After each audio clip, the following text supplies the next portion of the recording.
Pilote Podcast. Pilote Podcast. Écoutez, comprendre, découvrir, voler. Bienvenue à tous les amis, très heureux de vous retrouver pour ce nouvel épisode de Pilote Podcast. Aujourd'hui, je suis avec Mathieu de Reims Voltige. On va parler aviation, d'une personne qui maltraite un petit peu les avions ou qui fait des choses un petit peu plus différentes de nous. Avant de commencer ce podcast, j'en profite pour remercier Avion et Pilote qui ce mois-ci nous ont fait un article plutôt sympathique. Donc du coup, merci. Si vous connaissez le magazine, changez rien, continuez de le lire. Et si vous ne le connaissez pas, je vous invite à aller en kiosque, jeter un petit coup d'œil. C'est plutôt très très très sympathique comme magazine. Mathieu, je reviens à nous. Comment vas-tu ? Bonjour Nicolas.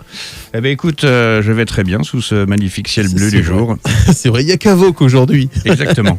Est-ce que tu peux te présenter en quelques mots ? Je l'ai fait un petit peu rapidement, mais est-ce que tu peux nous juste faire le tour de qui tu es, etc. Alors, je m'appelle Mathieu, j'ai 40 ans un petit peu passé. Oui.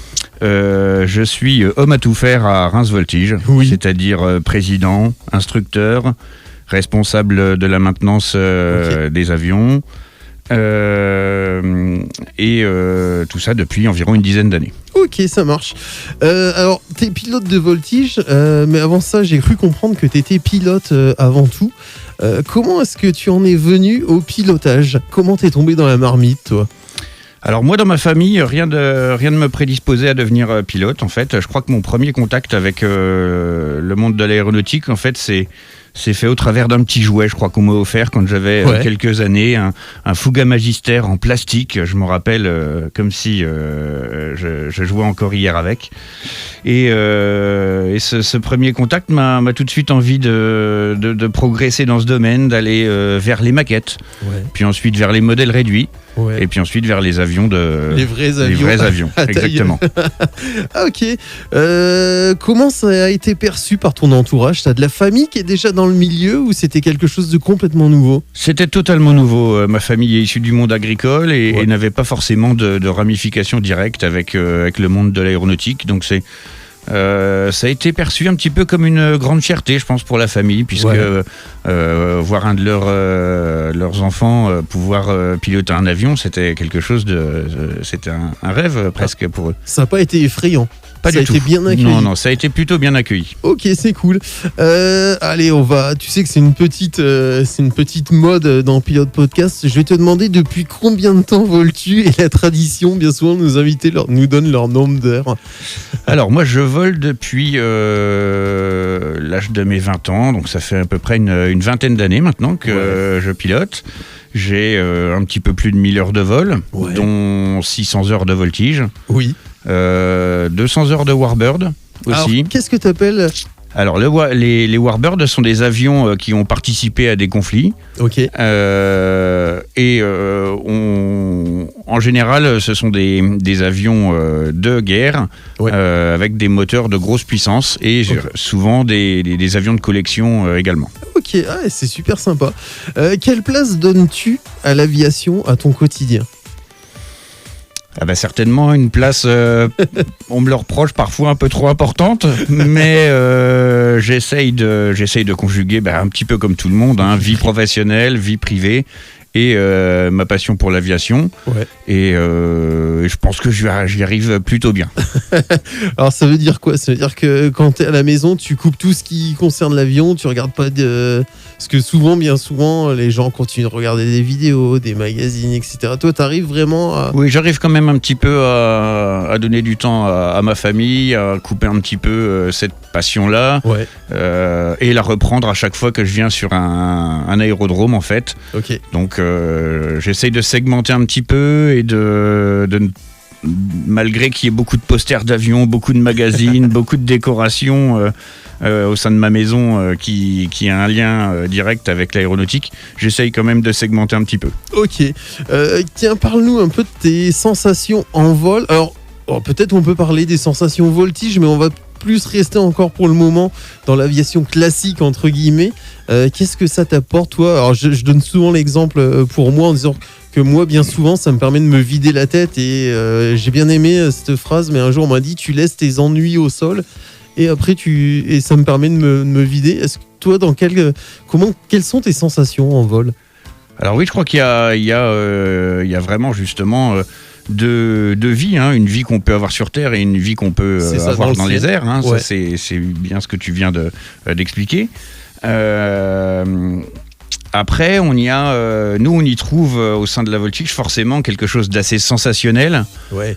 et dynamique. Et là aussi, quand on a un métier un petit peu sédentaire, où on est parfois enfermé dans un bureau toute la journée, eh bien pouvoir faire une petite demi-heure de voltige, C'est ça.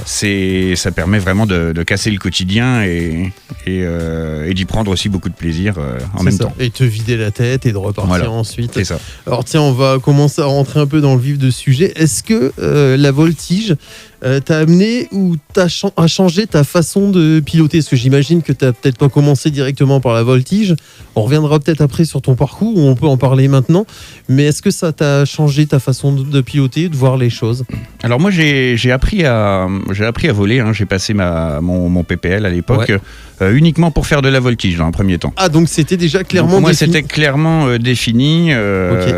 Je souhaitais donc naturellement j'ai dû faire ma formation initiale en vol à plat, mais dès l'obtention de mon brevet, je me suis dirigé tout de suite vers la voltige. C'était vraiment ça qui m'intéressait. C'est le but. C'était le but. Ok. Voilà, exactement. Ok. Et du coup, alors est-ce que quand tu voles classiquement, la voltige t'amène quelque chose dans ta façon de voler, ou c'est toi tu différencies bien les deux choses? J'imagine que tu fais pas de la voltige avec un avion qui s'y prête pas, mais du coup Naturellement. t'es peut-être plus alerté sur certaines choses. Alors j'ai quand même le sentiment qu'après un cursus de voltige assez important, on développe quand même un sens de l'air un petit peu plus marqué et développé, Oui. qui naturellement nous apporte pas mal d'éléments positifs quand on vole à plat, même si pour moi le vol à plat n'est pas quelque chose que je pratique souvent. D'accord. J'ai plaisir à manœuvrer les avions, donc je vais pas m'attarder à faire des grandes navigations. Je vais plutôt rester sur des avions de manœuvriers et principalement, là aussi, des avions à train classique. Ok, tiens, pour qu'on ait un ordre d'idée, tu saurais nous dire un pourcentage comme ça à la va-vite, hein, mais ton pourcentage, toi, personnellement, de vol à plat versus voltige? T'as une majorité voltige, j'imagine.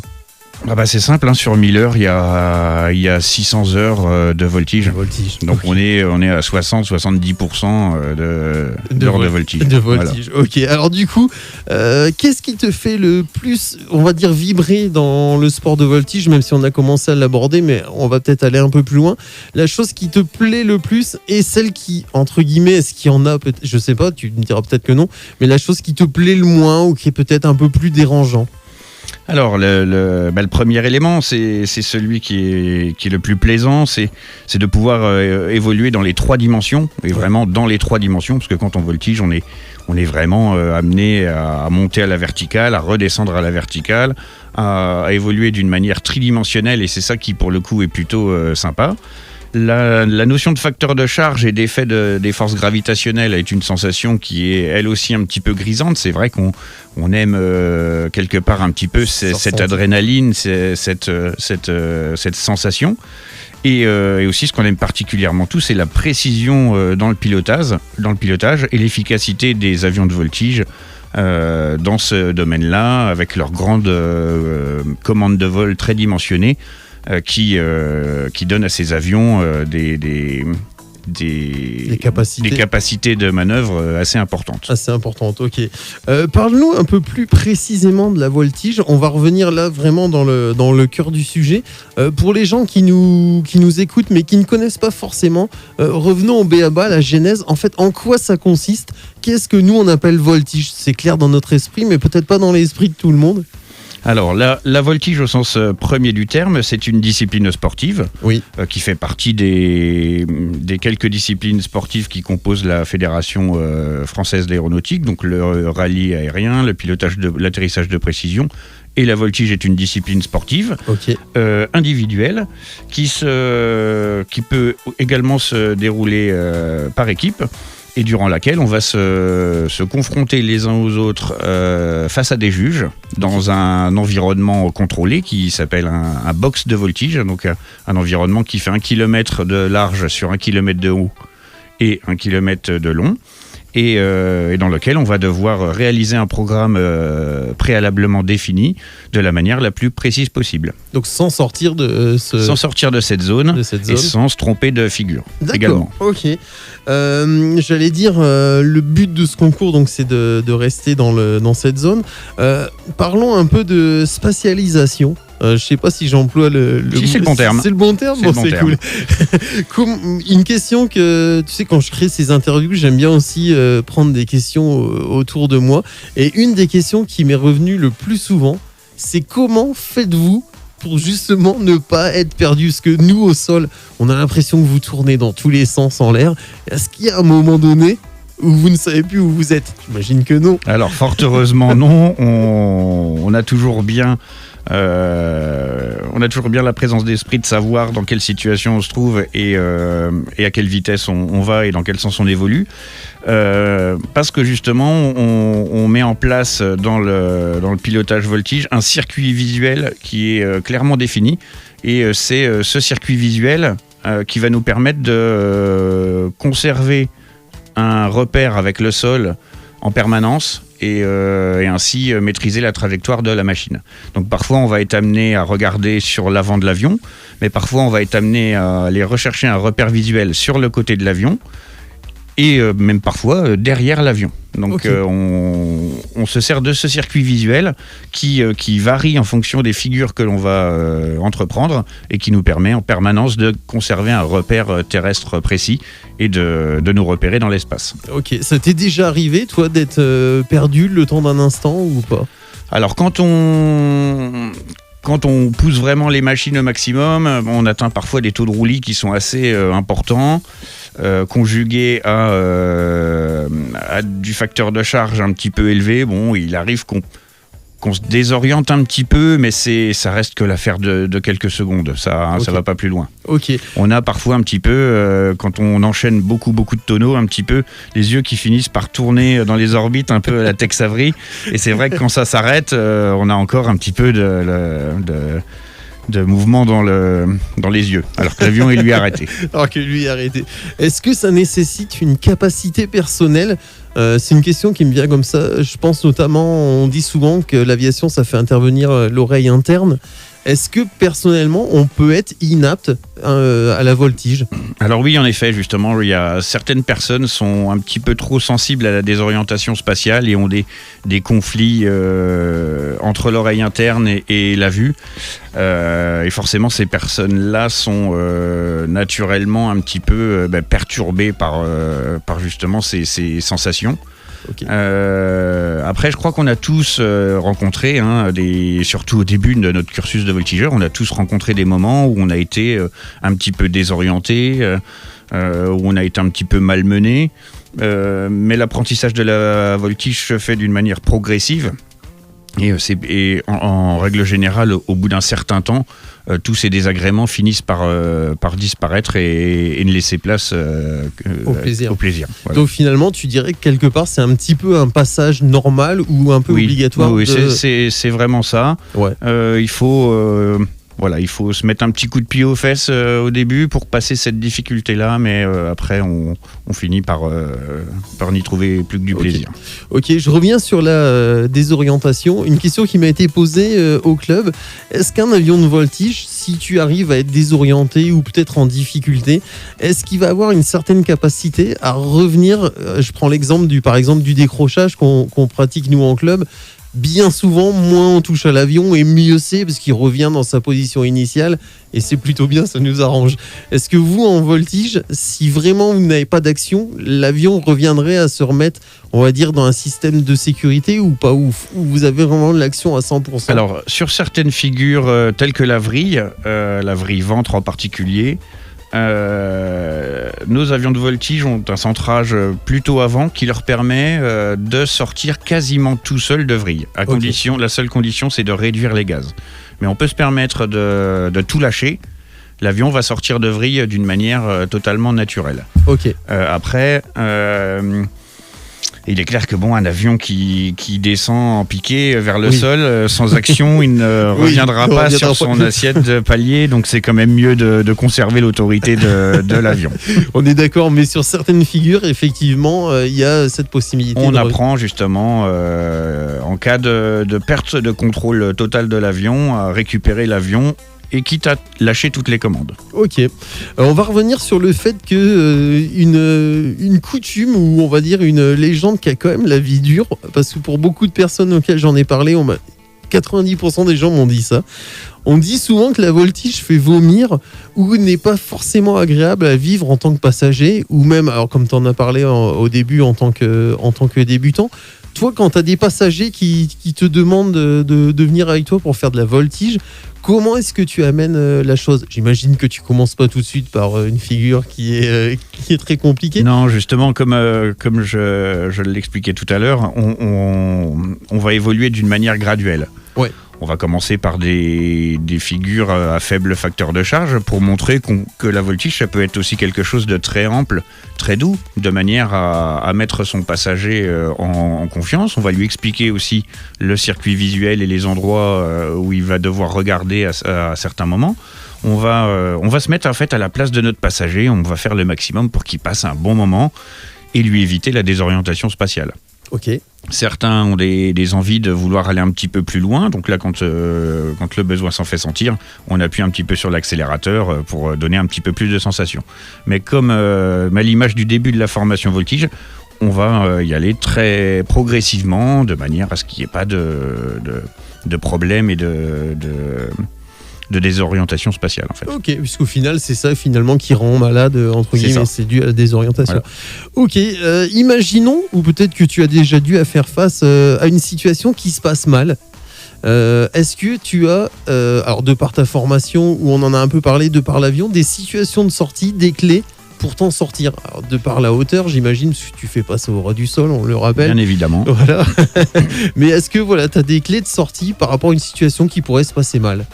Alors, comme tu viens de le dire, naturellement, notre facteur sécurité principal, c'est l'altitude. Oui. Notre altitude de sécurité, c'est 3000 pieds, donc c'est 1000 mètres. Et certaines figures ne seront pas effectuées en dessous de ce plancher. Des situations compliqué, nous c'est ce qu'on appelle une gamelle, donc c'est-à-dire une figure qui ne passera pas, parce que peut-être on a été un petit peu lent ou on a été un petit peu trop nerveux aux commandes, donc c'est une figure qui va éventuellement partir sur une vrille ou sur un déclenché.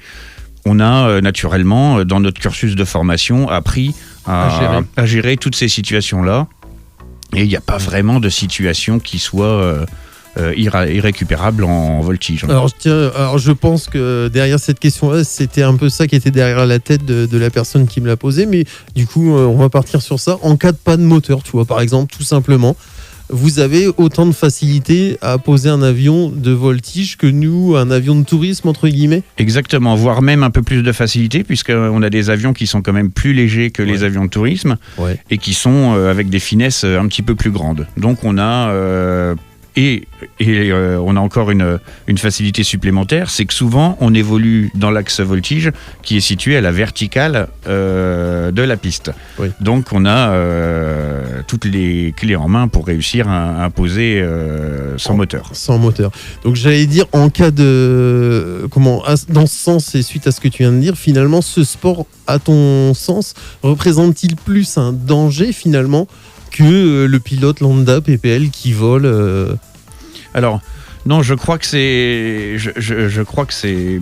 les dangers sont les mêmes, que ce soit du vol à plat ou du vol voltige. Ouais. Il faut savoir rester dans son enveloppe de compétences, que ce soit en voltige ou que ce soit en vol à plat. faire peut-être aussi attention à son état de forme physique. Dans un avion de voltige, on y prête quand même beaucoup attention. Parfois, on peut être un petit peu fatigué, il peut faire très chaud. Il faut savoir là aussi se limiter peut-être dans son effort pour éviter d'être un peu physiquement atténué ou d'aller vers peut-être un malaise en vol, ce qui peut arriver par contre en voltige. Et donc, je crois qu'à partir du moment où on reste dans son enveloppe de formation, c'est pas plus dangereux que le vol à plat. Oui, parce que vous êtes pas, j'allais dire, tu peux être tout seul en voltige et effectivement en cas de malaise, t'es tout seul. Vous n'êtes pas forcément de pair quand vous faites de la voltige. Non. Okay. Il y a toute une phase de la voltige qui s'effectue en double commande naturellement, et puis ensuite une phase de solo supervisé où on va corriger justement les élèves depuis le sol avec une radio. De manière à avoir un regard un petit peu extérieur sur l'avion pour travailler l'esthétisme des figures. Et ça se fait d'une manière individuelle. Oui, c'est vrai qu'on n'en a pas parlé et tu soulèves un point important. C'est vrai qu'il y a une partie esthétique dans ce sport qu'on ne voit pas en étant dans l'avion soi-même. Non, il y a justement les critères de la voltige nationale, de la voltige mondiale, sont des critères de précision et d'esthétisme dans les figures. C'est des critères qui sont très précis et on joue à quelques degrés près sur certaines figures. Et dans l'avion, on a ce qu'on appelle nous un triangle qu'on a en bout d'aile, un appendice qu'on a au bout de notre aile gauche qui nous permet de nous positionner dans l'espace. C'est vrai que quand on sait lire notre triangle, on sait avec précision un petit peu quelle est l'attitude de l'avion à quelques degrés près, mais le fait de pouvoir entraîner les élèves depuis le sol, ça leur permet là aussi en termes de dynamisme, de timing, d'augmenter leurs compétences. Donc cette phase de solo supervisé, elle est quand même assez importante dans le cursus d'un voltigeur. Ok, donc si on revient quelques secondes sur le concours, en fait, tu as une partie donc de réalisation des figures, j'imagine, et une partie visuelle, aspect beau, on va dire entre guillemets. Tu as ces deux choses-là qui rentrent dans peut-être une notation, j'allais dire entre guillemets. C'est ça, et il y a un troisième aspect qui est un aspect stratégique, puisque durant le vol, on va dire durant un vol de niveau, la voltige se décompose en plusieurs catégories. La catégorie espoir étant la catégorie des débutants, jusqu'en catégorie nationale biplace. Enfin voilà, il y a on va dire 3 niveaux de voltige biplace, et ensuite on arrive sur des catégories de voltige monoplace, donc là, des machines encore plus performantes, un peu à l'image des Formule 1. Il y a aussi dans cet aspect de la compétition un critère un petit peu technique et intellectuel, à savoir qu'on peut positionner des figures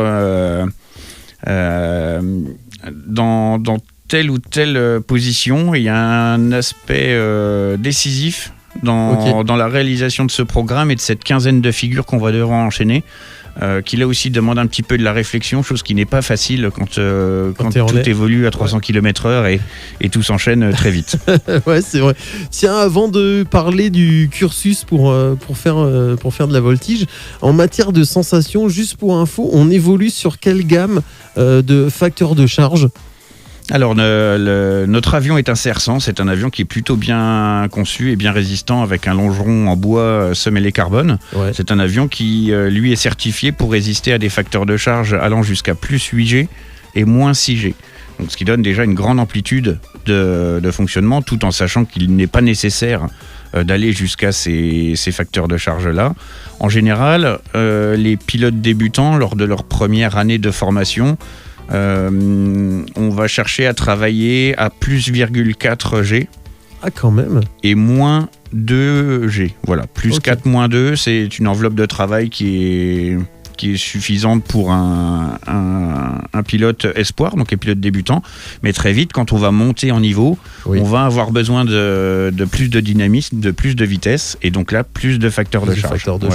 Et on va dire un pilote lambda peut supporter jusqu'à quel G positif ? Alors dans les monoplaces, on va atteindre plus 10 et moins 10.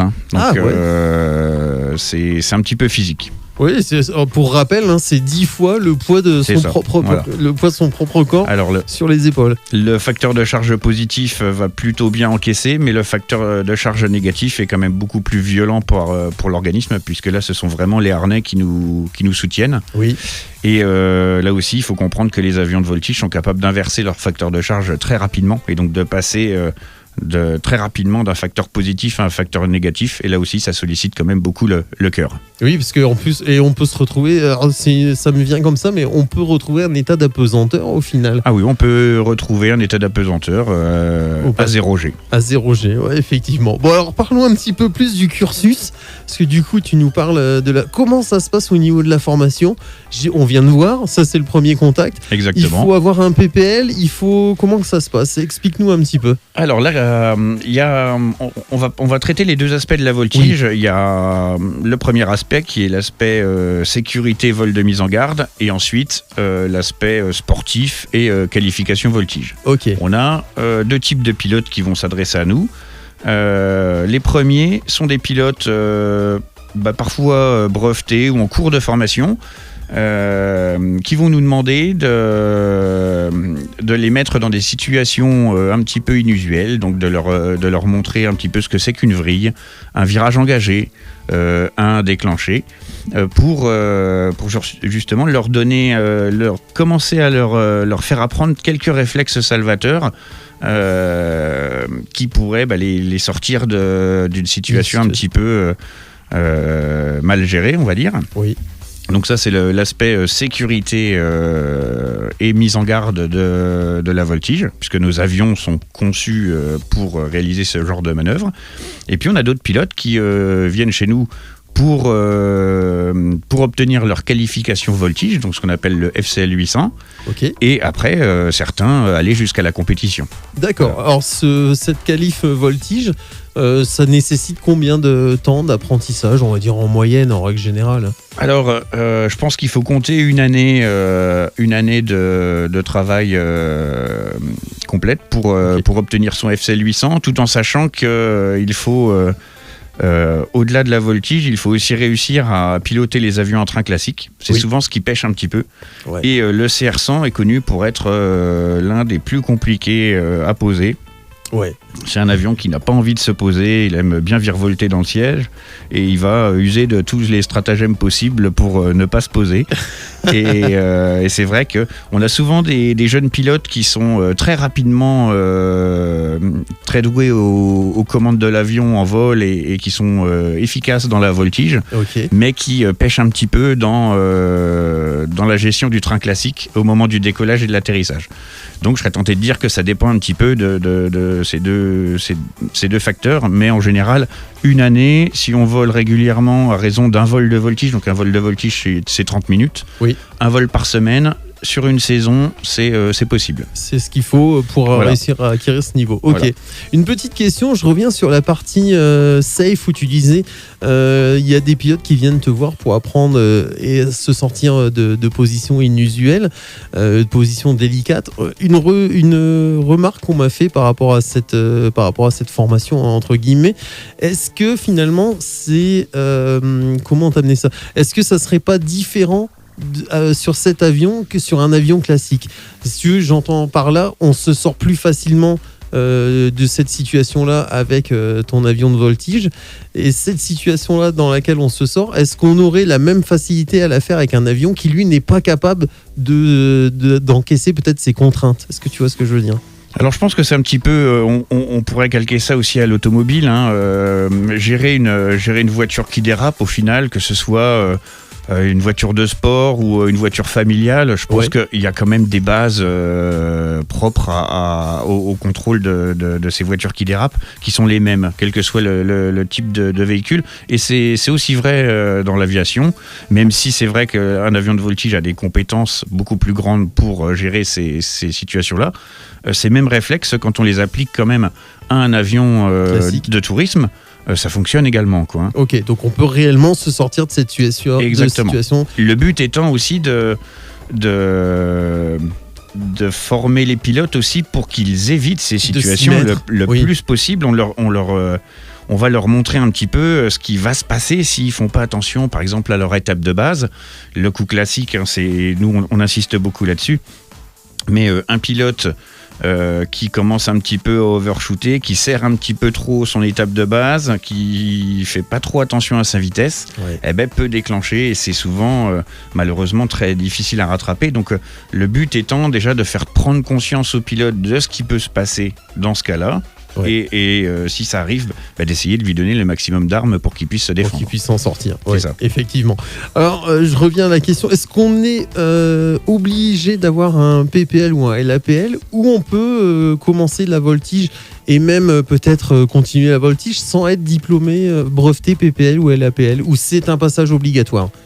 Alors, la qualification voltige, elle, n'est accessible qu'à partir du moment où on est détenteur d'un LAPL ou d'un PPL et qu'on a plus de 30 heures de commandant de bord après obtention de la dite licence. Ah, donc intéressant à savoir. Donc, malheureusement, pour pouvoir évoluer tout seul et avec son FCL 800, il faut 30 heures de commandant de bord après licence, mais rien n'empêche de s'initier avant et certains de mes pilotes sont même d'ailleurs très jeunes et prennent plaisir à alterner un petit vol de voltige et puis et un vol PPL.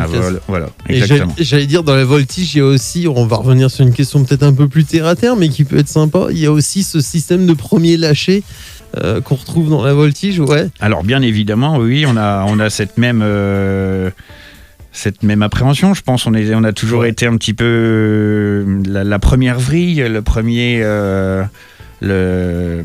premier tonneau, la première boucle tout seul, c'est un moment magique, mais un petit peu un moment stressant. Et c'est pour ça que nous, instructeurs, on est présents au sol à la radio pour rassurer et encourager un petit peu notre élève. Et c'est un moment aussi émouvant que son premier lâcher PPL, c'est j'imagine. Ça, exactement. La première vrille, surtout, je serais tenté de dire. Ah ouais. J'allais te demander, est-ce que la voltige vous permet et te permet, ou d'une façon générale, de voler plus safe? Alors je crois que j'ai beaucoup progressé, oui. La voltige, naturellement, a développé un peu chez moi une discipline, une rigueur et un sens de l'air bien présent, ce qui m'est plutôt favorable dans mon pilotage.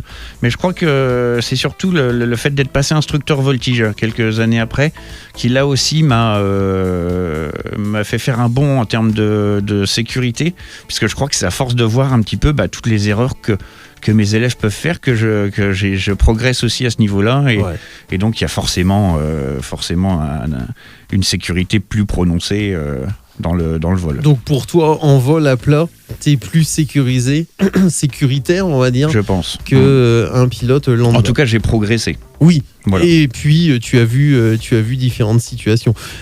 Quels est vraiment les points forts qu'un pilote doit avoir quand il vient te voir et qu'il entreprend de vouloir commencer la voltige?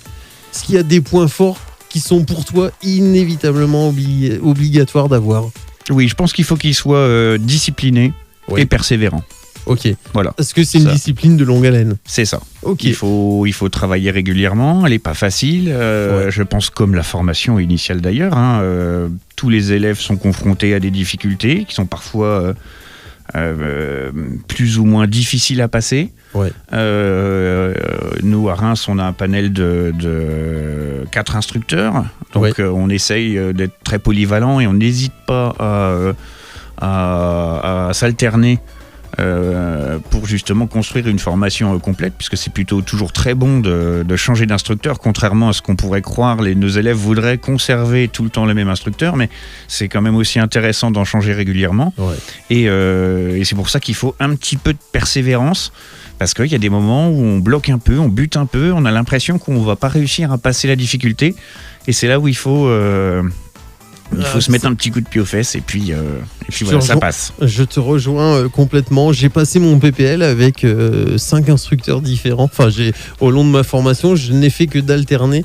Et je trouve que c'est ultra bénéfique. C'est ce qu'on enseigne aussi à nos élèves. C'est inévitable. Et moi, personnellement, je me mettais un petit challenge supplémentaire en me disant, je change d'instructeur et je vais pouvoir lui montrer ce que je sais faire maintenant. Et ça me permettait de me surpasser à chaque fois. On va revenir un peu sur Reims Voltige. Est-ce que tu peux nous expliquer le nombre d'avions, le nombre d'instructeurs? Tu as commencé à en parler. Le nombre d'adhérents, est-ce que tu peux nous parler un peu de Reims Voltige? Alors, nous, Reims Voltige, c'est une équipe de voltige qui a été créée dans les années 1990 environ. C'est une petite structure, puisqu'on est à peine une trentaine de membres. Ouais. On a 4 instructeurs parmi ces 30 membres. Une dizaine d'élèves, on va dire, et puis une petite dizaine de pilotes autonomes. Okay. C'est une structure dans laquelle tout est basé sur le bénévolat, à l'image du planeur. Tous sont bénévoles et tous participent à la vie associative parce que ça fait partie, ce don de soi et ce bénévolat, ça fait partie des valeurs sportives de la voltige. Et donc c'est quelque chose qu'on essaye aussi d'enseigner, c'est-à-dire la participation de chacun à la vie associative, y compris à la mécanique, puisque nous on est aussi atelier de maintenance mécanique et que nous gérons la maintenance de notre avion. Donc c'est là aussi le moyen pour nos jeunes de s'initier un peu à la mécanique et de comprendre un petit peu ce qui se passe sur notre avion une fois que les carénages sont démontés. Donc c'est-à-dire que vous faites l'entretien vous-même des avions? Oui, c'est ça. C'est super instructif. Donc nous on a une machine principale qui est le CR100 et puis on a quelques machines de privé aussi de voltige telles que des PITS qui permettent aussi d'aller un petit peu plus loin dans les évolutions, mais le CR100 reste quand même notre outil principal et c'est un avion plutôt polyvalent qui convient très bien aux débutants et qui peut déjà vous amener vers un niveau de voltige très sérieux. Donc si je comprends bien, vous êtes une association, vous faites l'entretien vous-même, ce qui est top parce que ça permet effectivement de bien connaître l'appareil et de savoir ce qui se passe derrière. Cet esprit d'équipe, ok, j'entends. Et alors du coup, à l'instar comme dans les autres clubs, une fois qu'on est breveté apte à la voltige, on arrive, on loue son avion, j'imagine, à l'heure. C'est exactement ça. Ouais, c'est exactement ça. On dispose d'un planning en ligne comme tout aéroclub. Okay. Et puis on vient, on sort l'avion et on fait ces petites évolutions. Ok. À convenance. Ok. Une question que je pose un petit peu à tous les gens que je reçois, mais finalement elle se prête encore jusque-là à beaucoup de personnes que j'ai en face de moi. Comment vois-tu l'avenir de la voltige? J'ai toujours une petite pensée à l'avion électrique. Est-ce qu'un jour on peut en venir à l'avion électrique pour faire de la voltige? Quel est toi ton avis sur, on va dire, l'environnement et la voltige? C'est pas évident de se projeter. C'est pas évident de se projeter. C'est une question à laquelle j'aimerais bien avoir des réponses en tant que président de petites structures et de micro-clubs, puisque nous, on reste une structure qui, de par le nombre de pilotes et le nombre de pilotes participants. Et c'est vrai qu'on est la voltige, ça reste une petite niche au sein de l'aviation de loisirs. Donc c'est vrai qu'on a un regard un petit peu, pas forcément tout beau, tout rose pour le futur. Ce qui nous rassure, c'est que notre discipline sportive est quand même quelque chose qui compte beaucoup pour la France, puisque je crois que sur les 20 dernières années, la France a obtenu plus de 15 titres de champion du monde. Donc c'est vraiment, la France est vraiment le pays de la voltige et de l'excellence à ce niveau-là. Donc je pense que l'aspect sportif continuera en France et c'est vraiment important. Après, l'électrification des avions de voltige, malheureusement, je crois qu'on a quand même des machines qui nécessitent pas mal de puissance et qui ont besoin de beaucoup de puissance. Peut-être qu'à un moment, on aura, d'un point de vue électrique, des solutions. Pour le coup, on est encore contraint d'exploiter nos bons vieux moteurs à essence, à combustion interne. Parce que vous, pour le coup, autant pour nous, le problème étant la durée, puisque nous, c'est vrai qu'on prend le Vélis, par exemple, il a grosso modo 1 heure d'autonomie, et encore, si on retire les marges de manœuvre nécessaires, on est plus sur 3/4 d'heure. Vous, au final, comme un vol de voltige dure environ une demi-heure, finalement, ça rentre dans les clous, mais ce qui vous manque, c'est la puissance du moteur, finalement. Voilà, la puissance, peut-être le centrage. Alors, je sais que les Allemands d'Extra Aircraft avaient équipé un extra, justement, d'un moteur Siemens il y a quelques années. Bon, ça s'est un petit peu mal terminé avec cet appareil-là, mais peut-être qu'à un moment, on y reviendra et peut-être qu'on arrivera un jour à électrifier les avions de voltige, mais pour le moment, il faudrait déjà qu'on arrive à le développer suffisamment dans l'aviation de loisirs pour que ça puisse ensuite nous être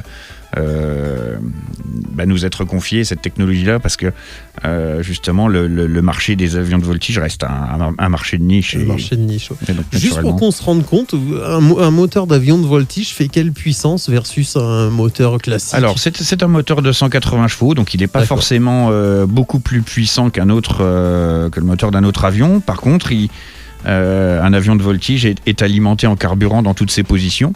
Oui. À savoir que si vous prenez votre voiture et que vous la mettez sur le toit, malheureusement l'essence n'arrivera plus jusqu'au moteur, puisque celle-ci s'écoule presque par gravité jusqu'au moteur. Donc nos avions de voltige ont des systèmes d'alimentation en carburant qui permettent aux avions d'être alimentés dans toutes les positions, mais également des systèmes de lubrification. Donc ça, c'est un petit peu la particularité de nos avions de voltige et de nos moteurs, qui sont là aussi lubrifiés dans toutes les positions, y compris quand le moteur est à l'envers. Oui, c'est ça. On imagine le problème si... ok. Du coup, et finalement, le moteur électrique peut être une bonne solution, parce qu'il n'y a plus de problème de lubrification, plus de problème d'arrivée de carburant, parce que c'est du courant. Voilà. Il vous manque juste la puissance à l'état pur, en fait. C'est vraiment simplement le... Ok. Oui. Revenons à ton expérience personnelle. On est friand de ça dans Pilote Podcast. Est-ce que tu aurais une anecdote un peu sympa, un truc loufoque qui t'est arrivé dernièrement ou il y a quelques années, ou un truc sympa que tu pourrais nous raconter comme ça? Alors, je réfléchis. Bon, des anecdotes, naturellement, 1000 heures de vol, on en a plutôt pas mal. Après, je crois que dans toute notre discipline, ce qui nous donne beaucoup de joie, c'est beaucoup la convivialité qu'on a dans notre discipline. Après, dire qu'il y a quelque chose de loufoque, je réfléchis, mais j'ai pas en tête quelque chose de très précis à ce niveau-là. Je me rappelle quand même d'avoir été sollicité un jour pour un vol de baptême pour quelqu'un qui avait quasiment plus de 90 ans. Ah ouais. Et par une personne militaire qui était dans l'armée de l'air et qui m'avait dit Mathieu, peux-tu emmener cette personne, elle est âgée, je veux que tu lui fasses faire 1 heure de voltige. Alors, je lui dis 1 heure, tu sais, ce sera certainement un petit peu trop pour... Et en fait j'ai emmené cette personne en vol pendant plus d'1 heure de voltige, et à l'atterrissage elle m'a avoué qu'elle avait été pilote durant la Deuxième Guerre mondiale, qu'elle avait fait du stamp. Et donc là, pour le coup, j'ai tout de suite compris que j'avais affaire à quelqu'un qui était déjà un petit peu initié aux sensations fortes. Et il te l'avait pas dit? Il me l'avait pas dit, et c'est vrai qu'au début ça m'a un petit peu je volais un petit peu avec des pincettes, parce que je me disais, cette personne a quand même 90 ans, et c'est pas, voire plus de 90 ans je crois à l'époque, mais c'était un grand moment. Ah ouais, j'imagine. Quand même essayer de la ramener en entier. C'est ça. Avant le mot de la fin, j'allais te dire, si tu as quelqu'un en face de toi qui hésite, qui a peut-être peur de passer le cap, quelle est la chose que tu lui dirais pour venir essayer au moins la voltige? Je crois qu'il faut surtout pas avoir peur, il faut venir nous voir au hangar, il faut échanger avec nous, et puis il faut faire un petit vol d'essai. Ça suffit largement à dédramatiser tout ça, et ça permet justement de se faire une autre idée de la voltige. Donc souvent, un petit vol de 30 minutes. Nous, on demande pas spécialement de cotisation pour le club dès les premiers vols, mais un petit vol d'essai. Et en général, quand on a envie et que ça nous a plu, on y revient. Donc j'allais dire, vous faites des vols d'initiation entre Voilà, guillemets. on commence toujours, on peut s'essayer par plusieurs vols, c'est pas gênant. Et on va commencer par des petites figures sympas, mais ne serait-ce que faire sa première boucle, c'est toujours génial. Et en général, on sait faire. Enfin, en tant qu'instructeur, on sait donner goût et envie à nos élèves de revenir. C'est un petit peu le but. Le but n'est pas de les écœurer. Oui, c'est une idée, c'est de retomber dans la marmite. Donc je crois qu'il faut pas hésiter, venir nous voir au hangar C1 à Prunay. Et puis voilà, on vous trouve un petit créneau, 20 à 30 minutes de vol. Ouais. Et tout de suite, en fait, vous prenez très rapidement les commandes de l'avion en vol et vous pouvez quasiment, au bout de 20 minutes, faire votre premier looping tout seul, ce qui est plutôt encourageant. Même s'il n'est pas toujours très rond, il ressemble plutôt à comme on dit nous, une patatoïde qu'à une boucle. Vous êtes fait quand même plaisir aux commandes et ça démontre quand même que c'est accessible. Il y a une période pour s'essayer plus facilement. On pense bien souvent, l'été, au beau jour, ce qui n'est pas forcément toujours le cas. Beaucoup de gens pensent à l'été, mais avec les phénomènes de pompe, des fois c'est moins agréable de voler l'été. Est-ce qu'il y a une période plus propice pour venir faire un vol d'essai? Pas spécialement. Nous, ce qu'il faut savoir, c'est que notre activité a principalement lieu, on va dire, du mois de mars jusqu'au mois d'octobre-novembre, quand la saison est correcte en termes de météo, puisqu'on a des impératifs de plafond pour pouvoir évoluer qui sont un petit peu supérieurs à ceux nécessaires pour faire par exemple des tours de piste. Et surtout aussi, ce qu'il y a, c'est qu'étant donné qu'on fait la maintenance des machines, toutes les machines sont arrêtées en règle générale de novembre à février pour leurs diverses inspections. Donc en général, à partir au mois de mars, on a quand même un petit peu de boulot à remettre un petit peu tous les pilotes en jambes, voilà, après la trêve hivernale. Mais voilà, juin, juillet, août, septembre, c'est parfait. Période idéale pour venir. Donc souvent, ce qu'on fait, c'est que on commence justement cette période par un petit vol d'essai. Si ça se passe bien, on va faire quelques petits vols et on prépare un petit peu le pilote, s'il a envie de continuer, pour l'année d'après et sa saison complète. Voilà. Ok, super. Écoute Mathieu, merci à toi. Merci Nicolas. Je vais juste avant la question flash, je sais pas si du coup tu t'es renseigné. C'est la question surprise a priori. En fait, c'est 10 questions que je vais te poser qui nécessitent une réponse, un mot. C'est 10 questions que je pose systématiquement à toutes mes invités parce que ça permet un petit peu de comparer et de se faire une idée générale. Je te laisse le mot de la fin s'il y a un sujet, quelque chose qu'on n'a pas abordé, que tu souhaiterais aborder. Non, je pense qu'on a bien fait le tour. On a bien fait le tour. On a fait un grand tour. Bon, allez, c'est parti. Passons aux 10 questions flash. Alors, forcément, il y en a certaines qui vont être qui vont avoir plus de sens pour toi. La première, c'est Boeing ou Airbus? Airbus. Ok, alors celle-ci, forcément, vol de voltige ou vol promenade? Vol de voltige. Bah oui. GPS, VOR ou la carte? Gémètre. Oui, forcément, bien joué. Moteur ou réacteur? Ou turbine? Moteur. Ok. Vent de face ou de travers? Travers. Joueur. IFR ou VFR? VFR. Forcément. Kiss landing ou hard landing? Multiples rebonds. C'est comme ça, c'est comme ça qu'on dit avec les trains classiques. Avec les trains classiques, on a tendance à payer plusieurs taxes d'atterrissage. La suite. C'est vrai que c'est plutôt compliqué. Au sol ou en l'air? Les deux. C'est vrai? Ouais, les deux. La voltige, c'est une passion qu'on vit aussi bien au sol que en l'air. C'est vrai qu'avec cet aspect visuel. Seul ou accompagné? Accompagné, ouais. Et avec ou sans moteur? Avec. Il n'est pas joueur jusqu'au bout. Merci à toi Mathieu, merci vraiment pour cette interview. Nicolas. C'était un moment très agréable. On rappelle à ceux qui veulent venir pousser la porte du hangar, ça s'appelle Reims Voltige. C'est juste à gauche des hangars de Reims Champagne Aviation. Voilà, vous y verrez Mathieu, très sympa. Et puis n'hésitez pas à pousser la porte, comme tu disais, ne serait-ce que pour un vol d'initiation et se rendre compte. Ça peut toujours être sympa. Merci à vous qui nous écoutez et on se retrouve très rapidement pour un nouveau podcast. Bonne journée à vous.